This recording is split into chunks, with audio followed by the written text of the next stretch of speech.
The underlying process is the same, that you have water flowing in one direction and particles flowing in another direction. And you sort of settle the particles by gravity, and they get thicker at the bottom. They turn into sludge, and you remove the sludge. Sludge must be periodically removed manually or continually removed by mechanical means. Some plants use hoses to wash sludge down a drain. Others have mechanical scrapers installed to scrape the sludge away. The sludge can be placed in lagoons or on sand beds where it eventually dries out. It can be dried by mechanical dewatering techniques, or it can be sent to a wastewater treatment plant for processing.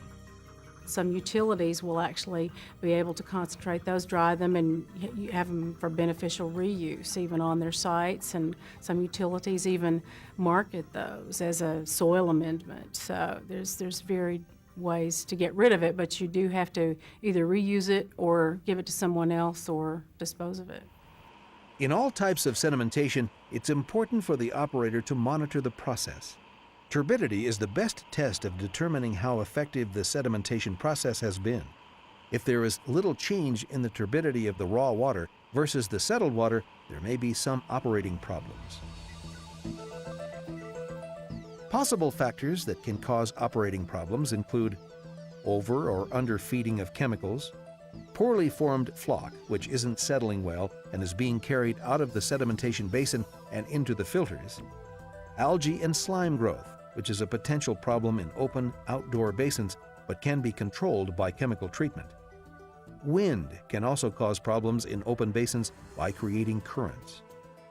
Density currents can occur when the influent contains more suspended solids or a significant temperature gradient.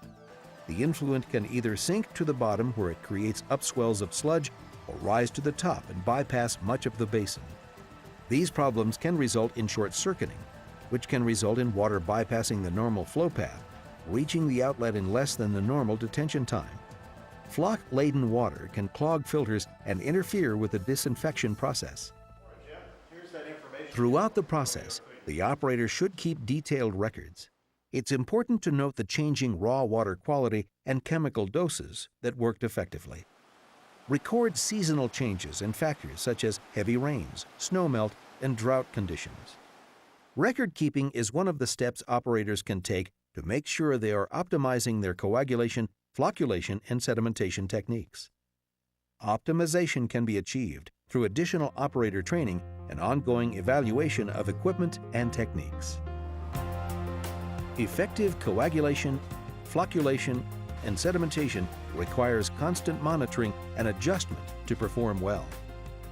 There's two major factors that you got to get right, and they're water specific, and that is you got to get your chemistry right, and you got to get your mix energy right. That's probably the heart of the operator's job, is to keep an eye on those things and make sure that the coagulant dose in particular is optimized. There are many processes in a plant that can be automated, but dosage of coagulants is not one of them. There's just no substitute for a good operator's eye in terms of determining the best coagulant dose for that particular water.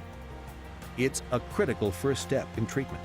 And when coagulation, flocculation, and sedimentation processes are effective, operators are well on the way to their goal of providing customers with clear, safe drinking water.